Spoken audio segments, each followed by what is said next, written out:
अस्सलाम वालेकुम। मैं हूं मोहम्मद शहबाज मियां। यूट्यूब चैनल और फेसबुक पेज पर खुशामदीद। इमरान खान ने हार मानने से इनकार कर दिया है और कहा है कि वो तनहा भी ये जदोजहद जारी रखेंगे, जबकि पीटीआई के अंदर फॉरवर्ड ब्लॉक बनने के इम्कानात पैदा हो गए हैं। कप्तान ने 8 अक्टूबर को इलेक्शन पर रजामंदी जाहिर कर दी है। नाजरीन, आज की इस वीडियो के अंदर आपके साथ कुछ एक्सक्लूसिव डिटेल शेयर की जाएंगी। सबसे पहले बात करते हैं पाकिस्तान तहरीक इंसाफ के मरकजी रहनुमा और सबक वफाकी वजीर अतलातुल नशरियात फवाद चौधरी भी बिलाखिर पीटीआई छोड़ गए हैं, जिस बात का गुज़िश्ता कई रोज से खदशा था। हमने अपनी एक वीडियो के अंदर भी ये बात आपसे शेयर की थी कि फवाद चौधरी भी अब पीटीआई में नहीं रहेंगे, तो ऐसा ही हुआ और फवाद चौधरी भी बिलाखिर पीटीआई छोड़ गए।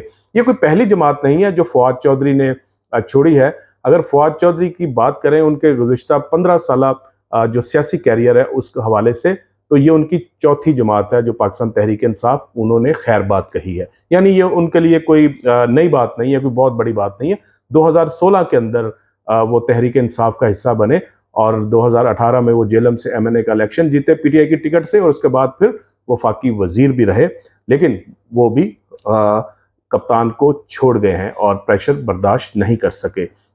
इसके साथ साथ हुसैन इलाही जो चौधरी वजाहत हुसैन के साहबजादे हैं और इस वक्त लंदन में हैं, मुकदमात का सामना था उन्हें। उनके वालिद तो 2 रोज़ कबल पीटीआई छोड़ गए और वापस अपनी जमात जो मुस्लिम लीग काफ है उसके अंदर चले गए।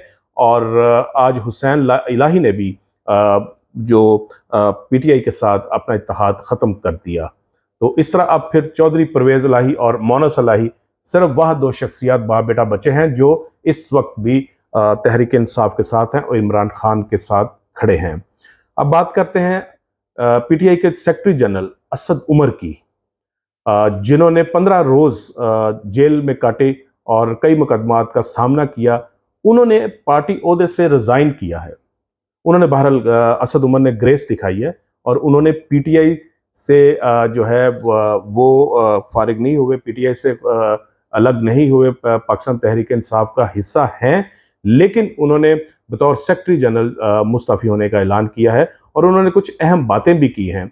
और उन्होंने 9 मई के वाक़यात की तहकीकात का मुतालबा किया है कि तहकीकात होनी चाहिए कि क्या ऐसा हुआ, कौन से अनासर हैं जो इन जो दहशतगर्दी के वाक़यात हैं उनमें मुलव्वस हैं। और इसके साथ साथ उन्होंने ये भी कहा कि जो बेगुनाह लोग हैं उनको गिरफ्तार नहीं होना चाहिए इन वाक़यात के अंदर। इसके साथ साथ उन्होंने ये भी कहा कि 13 माह के दौरान पीडीएम की हुकूमत जो है वो गैर मकबूल हुई है और सियासत पीडीएम के लिए मुश्किल हो गई है और सियासी जमातों को ही रास्ता निकालना होता है। जो मुश्किलात का सामना करना पड़ता है तो सियासी जमातें ही जो है वही रास्ता निकालती हैं हालात से मुकाबला करने के लिए। तो पीडीएम की सियासत इस वक्त जो है वो बिल्कुल गैर मकबूल हो चुकी है। और इसके साथ साथ उन्होंने ये भी कहा कि पीडीएम की हुकूमत के आने के बाद पीटीआई की जो मकबूलियत थी उसमें बेपनाह इजाफा हुआ। अब 9 मई के वाक़यात के बाद क्या पीटीआई की मकबूलियत में इजाफा हुआ है या कमी हुई है, इस हवाले से भी सर्वे आना बाकी है। लेकिन कुछ अहम बातें जो हैं वो असद उमर अपनी प्रेस कॉन्फ्रेंस के दौरान करके गए और उन्होंने कई सवालात भी छोड़े, लेकिन बहरहाल वो एक ग्रेसफुल तरीके से अलग हुए हैं। जितना प्रेशर वो ले सकते थे उन्होंने अपने हिस्से का लिया। इसके साथ साथ बात करते हैं जहांगीर तरीन, जिसको मैंने पहले अपने एक वीलॉग में कहा था कि एस्टेब्लिशमेंट के लिए अहम तरीन।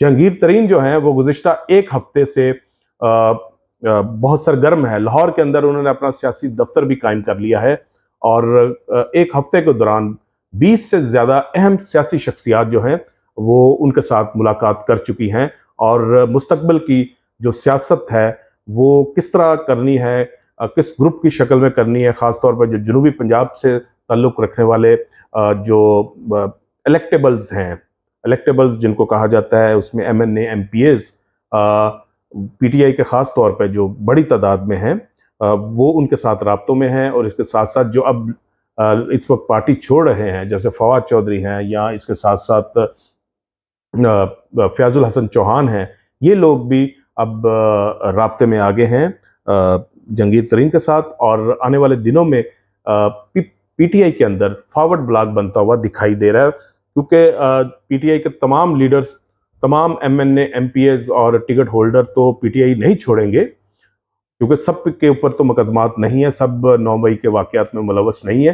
तो वो फिर जो बच जाएंगे वो फिर फॉरवर्ड ब्लॉक का हिस्सा बन सकते हैं, और उसकी क़यादत जंगीर ग्रुप, जो जंगीर तरीन ग्रुप है, वो करेगा। इस बात का कभी इम्कान है। और इसके साथ साथ जो इस वक्त पीटीआई को छोड़ रहे हैं, वो अपनी एक, ये कहा जा रहा है कि सियासी जमात भी बन सकती है, जैसे पहले भी जिक्र हुआ कि अवामी तहरीक इंसाफ नाम की कोई सियासी जमात इलेक्शन कमीशन ऑफ पाकिस्तान में रजिस्टर्ड भी हो चुकी है। तो इस तरह की इतलात भी हैं। तो आने वाले दिनों में जहांगीर तरीन की अहमियत पाकिस्तान की सियासत में बढ़ती जाएगी, और जो मुख्तलिफ जो एमएनएज, एमपीएज, चाहे उनका तल्लुक पंजाब से है, केपी से है, या फिर इसके साथ साथ सिंध से है, वो जहांगीर तरीन से राब्तों में आ रहे हैं। एक और बात आपके साथ शेयर कर ले, जो फवाद चौधरी का जिक्र हुआ, तो फैसल वाडा ने ये सारी एफर्ट की उनको पीटीआई छुड़वाने के हवाले से, और फैसल वाडा ने भी ये बात क्लियर कर दी कि वो फवाद चौधरी के साथ राब्ते में थे, और जब उन्होंने पीटीआई छोड़ने की बात की थी, खान साहब से अलहदगी की बात की थी, और उन्होंने एक भरपूर प्रेस कॉन्फ्रेंस की थी, तो उसमें उस वक्त से वो फवाद चौधरी के साथ राब्ते में थे। तो बहरहाल अब वो फिर एक ही पेज पर दोनों आ गए। तो आखिर पे हम बात करते हैं इमरान खान के अहम जो बयानात उन्होंने दिए हैं, जिसमें उन्होंने कहा है कि मुल्क के अंदर इस वक्त जो सूरत हाल है, जिस तरह 10,000 से ज़ायद कारकुन, उन्होंने दावा किया कि 10,000 से ज़्यादा कारकुन जो है इस वक्त जेलों में बंद हैं, और इसके साथ साथ जो पीटीआई सिर्फ एक कहते कि मैं पीटीआई छोड़ रहा हूँ, उसी वक्त उसको फिर जेल से भी रिहाई मिल जाती है। ये भी इमरान खान ने कहा है, और उन्होंने ये भी कहा है कि मीडिया इस वक्त सिर्फ और सिर्फ यकतरफा मौक़िफ़ चला रहा है, और जो पीटीआई का या फिर इमरान खान का मौक़िफ़ है उसको जगह नहीं दी जा रही। और एक और जो अहम पेशरफ्त इसको कह सकते हैं कि इमरान खान ने ये भी कहा है कि वो मुज़ाकरात के लिए तैयार हैं, और मुज़ाकरात के लिए कमेटी कायम करेंगे। ये इस बात का भी उन्होंने ऐलान कर दिया है। लेकिन अब उनके साथ मुज़ाकरात करेगा कौन, ये बड़ी अहम बात है। वो कहते हैं कि वो एस्टेब्लिशमेंट के साथ भी मुज़ाकरात के लिए तैयार है, हुकूमत के साथ भी मुज़ाकरात के लिए तैयार है, लेकिन क्या अब दीगर फ़रीक़ैन उनके साथ मुज़ाकरात के लिए तैयार हैं या नहीं, ये सबसे अहम पॉइंट है। क्योंकि इस वक्त इमरान खान जो हैं वो बैकफुट पे चले गए हैं, और उन्होंने ये भी कहा है कि अगर पीडीएम जो कहती है कि मईशत इस वक्त ख़राब है, इसलिए अक्टूबर से पहले इलेक्शन नहीं हो सकते, तमाम असम्बलियों के इकट्ठे होने चाहिए, तो फिर 8 अक्टूबर की जो डेट है उस पर इलेक्शन करवा लें, लेकिन इलेक्शन करवाएं, इलेक्शन से भागे मत, ये इमरान खान ने कहा है। अब आने वाले दिनों में देखते हैं कि किस तरह, क्योंकि डेली बेसिस के ऊपर सियासत के हालात जो है पाकिस्तान के अंदर बड़ी तेज़ी से तब्दील हो रहे हैं, और पीटीआई के वो हर वक्त सारा दिन जो अखबारात में और टीवी चैनल्स के अंदर यही गुफ्तगू हो रही होती है कि अब देखें कौन प्रेस कॉन्फ्रेंस करने आ रहा है पीटीआई की तरफ से। तो देखते हैं कि आने वाले दिनों में जो ऊंट है पीटीआई का, वो किस करवट बैठता है।